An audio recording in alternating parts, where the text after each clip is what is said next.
네, 강프로입니다. 자, 삼성전자 봅니다. 삼성전자 오늘 78,300원에 끝났습니다. 오늘도 보합권에 끝났고요. 그리고 약간 조금 아쉬운 부분들이 있다고 생각을 하실 겁니다. 뭐 삼성전자의 가격대가 뭐 하이닉스에 비해서 많이 처지고 있고, 그리고 뭐 HB에 조금 뒤처지고 있다는 내용이 계속해서 나오고 있고 이런 부분들이 있는데, 기본적으로 이 생각을 하셔야 됩니다. HBM의 가격을 올린 건 하이닉스에 대한 영향이 아닙니다. 삼성전자에 대한 영향이 크고요. 그리고 HBM에 대한 시장은 굉장히 커질 수 있는 환경이 갖춰져 있습니다. 이런 과정에서 삼성전자가 HBM을 개발하고 수율을 잡고 생산을 하는 게 조금 늦어지고 있는 게 사실인 건 사실이죠. 그런데 우리가 이 구간에서 알아야 되는 내용은 한 가지 내용밖에 없습니다. 주식시장의 미래 가치를 보는 방법. 이걸 보시면 돼요. 가격이 올라가는 원리에 대해서 이야기를 드릴 건데, 주식 투자를 할 때, 그쵸? 가격이 올라가는 종목들이 있고 내려가는 종목들이 있습니다. 자, 그러면 가격이 올라가는 종목들에 대해서 먼저 이야기를 드릴게요. 앞으로 좋아지는 내용에 먼저 반영해서 가격이 먼저 뜨는 겁니다. 그쵸? 자, 이걸 만약에 뒤집어 놓으면 내려가는 이유가 됩니다. 뒤집으면 어떤 상황이 벌어질까요? 앞으로 더 이상 좋아지지 못할 것에 대한 내용을 먼저 반영한다. 굳이 하나 더 하자면 나빠질 부분에 대한 내용을 먼저 반영한다. 이 부분이 될 수 있겠죠. 같은 말이지만 약간의 차이는 있을 수 있어서 제가 두 가지로 이야기를 드린 겁니다. 자, 그러면 삼성전자가 지금 좋아지는 내용이 아니라 역으로 생각해 볼게요. 나빠지는 부분이 추가적으로 나올 수 있을까요? 없습니다. 그쵸? 지금 메모리 반도체 쪽은 사실상 삼성전자가 거의 뭐 석권했다고 보시면 됩니다. 최근에 반도체 가격이 턴어라운드가 됐죠. 턴어라운드가 되는 과정에서 무슨 일이 있었냐면 삼성전자의 감산이 있었습니다. 삼성전자의 감산이 없었으면 D램이나 낸드 가격이 올라갈 수 없었고요. 그로 인해서 삼성전자의 1분기 실적도 전환이 됐고요. 하이닉스의 1분기 실적도 전환이 됐습니다. 근데 한 가지 아쉬운 건 HBM에 대한, 그쵸? HBM에 대한 부분이 늦게 조금 진행이 되고 있다. 이런 부분이 조금 아쉬운 거예요. 그런데 우리가 하나 생각을 해봅시다. HBM에 대한 시장 규모는 계속해서 커집니다. 그런데 삼성전자에서는 19년도에 잘못된 선택으로 인해서 HBM을 조금 늦췄어요. 그런데 사실 하이닉스에서 HBM을 계속해서 쥐고 있었고 이쪽으로 앞서 나갈 수밖에 없었던 게 하이닉스는 2등이어서 그렇습니다. 뭐 그렇다고 뭐 삼성이 잘했다 그런 건 아니에요. 지금 늦게 좀 따라가고 있는 그런 상황이니까. 근데 시장성은 결정이 됐다는 거죠. 자, 여기서 HBM에 대한 시장 규모가 계속해서 커졌을 때는 어떻게 될까요? 삼성전자는 더 이상 나빠질 게 없습니다. 그리고 이렇게 종목군에 대한 이야기뿐만 아니라 우리가 이걸 한번 생각해 보시죠. 시장 관련해서도 본다면 삼성전자가 지금 여기서 추가적으로 빠져서 62평 이탈하고 뭐 가격대를 뭐 7만 원 이하로 떨어지는 그런 상황이 발생했을 때 어떤 부분이 발생할까요? 환율이 뜹니다. 환율이 뜨면 달러 가치 올라가죠. 달러 가치 올라가면 물가 또 못 잡아요. 그런 경우가 됐을 때는 연준에서 가만히 있을 수가 없습니다. 11월 달에 대선이 있죠. 그쵸? 이런 구간까지 지나가면, 그쵸?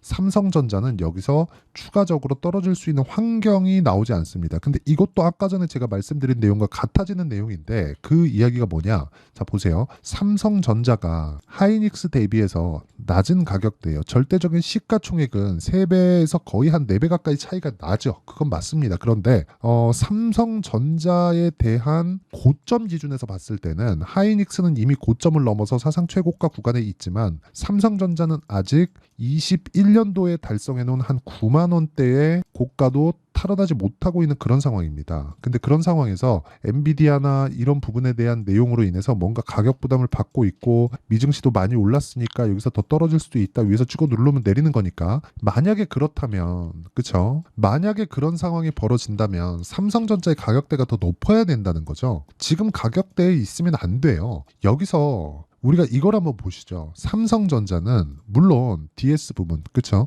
반도체 사업부에서는, 그쵸? 여기가 디바이스 소원입니다. 이 구간이 반도체 사업부예요. 그런데 이 반도체 사업부가 조금 안 좋은 상황이 나온다고 하더라도 어떤 상황이 되는 겁니까? 이거 지금 간단하게 생각을 해보면 계속해서 돈을 벌어왔어요. 그러니까 이 밸류에이션 가치는 계속해서 높아지고 있다는 거죠. 그러니까 이게 성장하는 기업이 아니더라도 주가는 지속적으로 올라가는 구조, 적자를 보지 않으면 올라가는 구조를 만들고 있는 게 주식시장의 본질이다. 예를 들어서 그런 거예요. 여기 보시면요. 삼성전자는 21년 초에 96,800원의 고가를 형성을 했고 쭉 떨어졌습니다. 1년 반 동안 50% 빠졌습니다. 거의. 근데 이 구간에서 실적이 딱 여기까지 좋았고요. 이때부터는 실적이 안 좋아요. 정확하게 많이 빠지기 시작한 건 3분기 이후부터입니다. 금리를 올리는 시점하고 거의 맞물립니다. 수요 둔화가 확실하게 나왔다는 거죠. 근데 그때부터 반등을 한다는 건 뭡니까? 이거 보면 어떤 걸 생각이 나실 텐데 헤드앤숄더 패턴이죠. 이 패턴이 나왔을 때 바닥 나오고 그냥 간다 이런 이야기 드리는 게 아니라 이 구간이 왜 삼성전자 실적이 완벽하게 꺾이는 구간에서 나왔고, 자 이걸 보시면 돼요. SK 하이닉스도 보면 그쵸? 삼성전자의 턴어라운드를 확인하고 나서 돌렸죠. 근데 HBM에 대한 내용으로 인해서 추가적으로 강세를 보인 겁니다. 즉 삼성전자는 지금보다 더 나빠질 수 있는 상황이 없습니다. HBM 수요는 이거 안 꺾입니다. 이거 지금은 이 데이터 센터 이쪽으로만 지금 투입이 되고 있는데 이미 상용화에 성공을 했고 서버 단으로 들어가고 있기 때문에 이게 개인 사용자용으로 내려옵니다. 이건 어쩔 수가 없다고 보시면 되고, 무엇보다 이번에 HBM으로 인해서 메모리 반도체의 활용성 그리고 필요성이 굉장히 높아져 있는 그런 상황이에요. 무엇보다 비메모리에 대한 설계가 메모리 반도체와 같이 진행이 된다는 점, 즉 비메모리에 대한 성능을 높이기 위한 하나의 조건이 되었다는 점은 굉장히 긍정적으로 바라봐야 될 필요가 있고요. 그동안처럼 사이클에 대한 부분이 많이 줄었을 수도 있습니다. 전 그렇다고 생각을 하고 있습니다. 그렇다고 해서 조정이 없는 건 아니에요. 그렇죠? 근데 그런 올라오는 상황에서의 조정 구간도 충분히 받고 있기 때문에 우리가 삼성전자를 보는 과정에서는 그렇죠? 지금 위보다 아래를 보자는 겁니다. 추가적으로 떨어질 수 없다. 그랬을 때 우리가 삼성전자를 토대로 다른 종목군들, 뭐 한미반도체도 그렇고요. PSK 홀딩스도 그렇고요. FSD도 그렇고요. 이 다 분야가 다릅니다. 그렇죠? 이쪽으로 계속해서 공략해서 수익을 낼 수 있다는 겁니다. 그게 가격 전략이에요. 여기 삼성전자를 기준해서 관련 종목군들의 가격과 단기 보유 전략. 단기 2주 안에 수익 전환을 시킬 수 있는 상황을 찾자. 반도체 종목군들이 강한 움직임을 보이려면 다시 말씀드리지만 삼성전자와 하이닉스가 빠지면 안 됩니다. 올라가면 가격 부담이 생겨요. 삼성전자 하이닉스가 많이 올라가는 게 좋은 게 아니에요. 어느 정도까지 가격을 올려놓고 그 구간에서 횡보하는 게 가장 좋습니다. 지금 삼성전자의 움직임이죠. 그렇기 때문에 우리는 반도체 종목군들을 지금 지속적으로 봐야 된다는 거고, 그 기준이 되는 게 삼성전자이기 때문에 삼성전자를 토대로 우리가 단기 보유 전략을 철저하게 활용했을 때 꾸준하게 수익을 볼 수 있는 상황을 만들 수 있고요. 이 내용에 대한 부분, 그렇죠? 이 내용에 대한 부분과 함께 제가 관련주들, 그쵸? 삼성전자를 기준한 관련주들의 실시간 타점을 제가 문자로 공유를 해드리도록 할 테니까 구독과 좋아요 눌러주시고 상단에 있는 전화번호로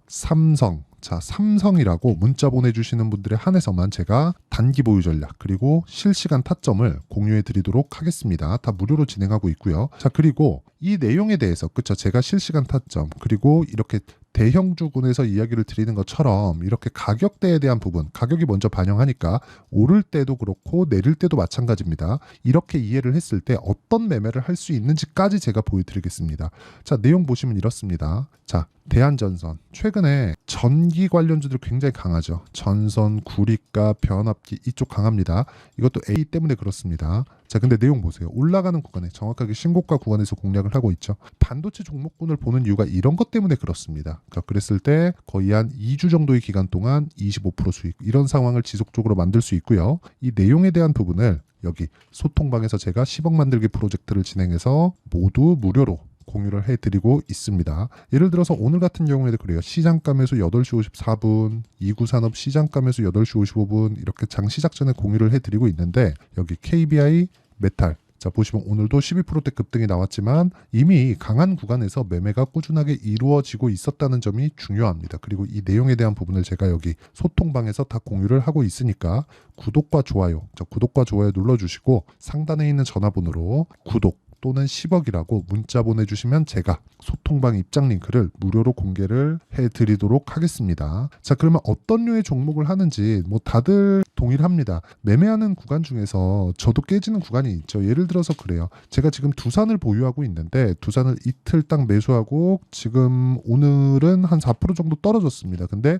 이것도 뭐예요? 고가 구간에 있죠. 근데 이런 종목군도 있고 저런 종목군도 있지만 우리가 먹을 수 있을 때 충분하게 수익을 낼 낼 수 있는 환경을 갖추려면 삼성전자 같은 대형주에 대한 파악이 되어 있어야 되고, 그런 부분에 대해서 매매가 되었을 때 자람테크놀로지처럼 3일 동안 내가 75% 정도의 수익을 내는 그런 상황을 만들어 갈 수 있다는 겁니다. 그리고 그 내용에 대한 부분을 제가 소통방에서 다 공유하고 있으니까 상단에 있는 전화번호로 구독 또는 10억이라고 문자 보내주시면 제가 소통방 입장 링크를 무료로 공개를 하도록 하겠습니다. 자, 내용 정리하면 그렇습니다. 삼성전자는 지금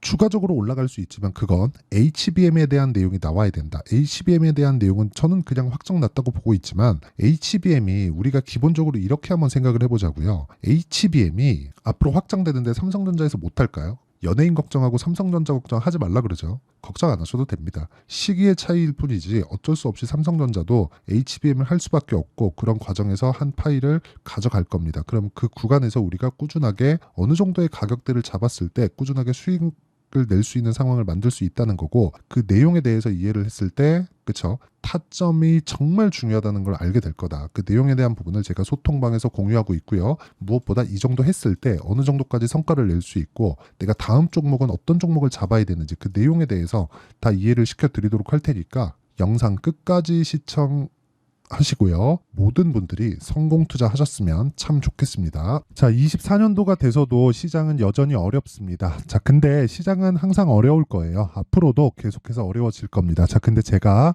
매월 대시세 종목을 구독자분들에게 공개를 합니다. 자, 내용을 보면 12월 달에 실제 공개를 했었던 강프로의 대시세 종목에 대한 내용인데, 대기업을 상대로 안정적인 매출 구조를 가지고 있고요. 그리고 현재 주요 거래처는 삼성전자, 인텔, 하이닉스, TSMC, 해외에 반도체 관련된 기업이라는 걸 알 수 있죠. 그만큼 1월 달에 제가 보고 있었던 종목은 반도체 관련주라는 걸 알 수 있습니다. 공개를 해드리면 이 내용입니다. 여기 어보브 반도체, 그쵸? 실제 제가 거래한 내용을 공개를 한 거고요. 수익에 대한 크기를 보면 공략한 시점, 제가 가격대를 함께 공개를 해드렸는데 공략한 시점부터 21%의 수익 마감이 된 것을 확인해 볼 수가 있습니다. 자, 근데 지금도 마찬가지입니다. 지금은 어떤 이슈가 있을까요? 2월 달에 발표한다는 기업 밸류업 프로그램이 있죠. 근데 그걸로 인해서 지금 2월 달에 발표한다고 이야기가 나온 상황이고요. 무엇보다 우리가 생각해야 될 내용은 한 가지입니다. 어떤 이슈나 그리고 어떤 상승할 수 있는 내용으로 인해서 주가가 올라가는 것은 맞죠. 하지만 가격이 먼저 반영한다는 걸 반드시 알고 있어야 되고, 그런 내용에 대한 파악이 되었을 때, 그쵸? 여기 어보브 반도체처럼 21%, 그쵸? 대략 3에서 4일 동안 20% 이상의 수익을 먹을 수 있고요. 그리고 여기 HLB 같은 종목처럼 대략 일주일이 채 되지 않는 기간 동안 30%의 수익을 낼 수 있습니다. 자, 그러면 답은 나왔어요. 재료에 대한 부분보다 중요한 게 가격이다. 자, 근데 지금 시장에 쏠려 있는 게 뭐죠? 2월 달에 발표하는 기업 밸류업 프로그램에 대한 내용이죠. 자, 그러면 우리가 이쪽에다가 지금 집중을 해야 될까요? 그 내용을 한번 보겠습니다. 기아차의 차트를 보면요. 1월 24일 날 정부단에서 입김을 불어넣은 이후에 시세가 강하게 발생한 것처럼 보이지만 애초에 12월 달부터 신고가를 달성했다는 걸 확인할 수 있습니다. 자, 그러면 우리가 스케줄을 따져봤을 때 우리가 어디를 봐야 될까요? 4월 달 총선을 봐야 됩니다. 드디어 때가 온 거죠. 4월 달 총선이 끝나면 그 뒤엔 뭐가 있죠?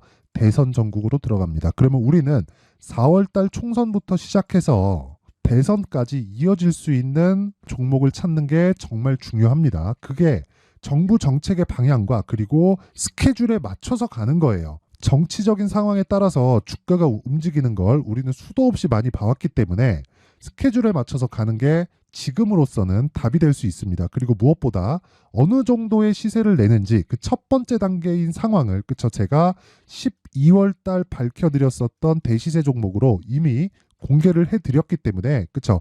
어떻게 제가 매매를 했는지까지 다 보여드렸습니다. HLB처럼, 그쵸? 31.9% 걸린 시간은 4일밖에 되지 않죠. 이 종목을 제가 가격과 그리고 어떤 종목인지를 애초에 12월 달부터 공개를 한 겁니다. 자, 그러면 지금도 마찬가지예요.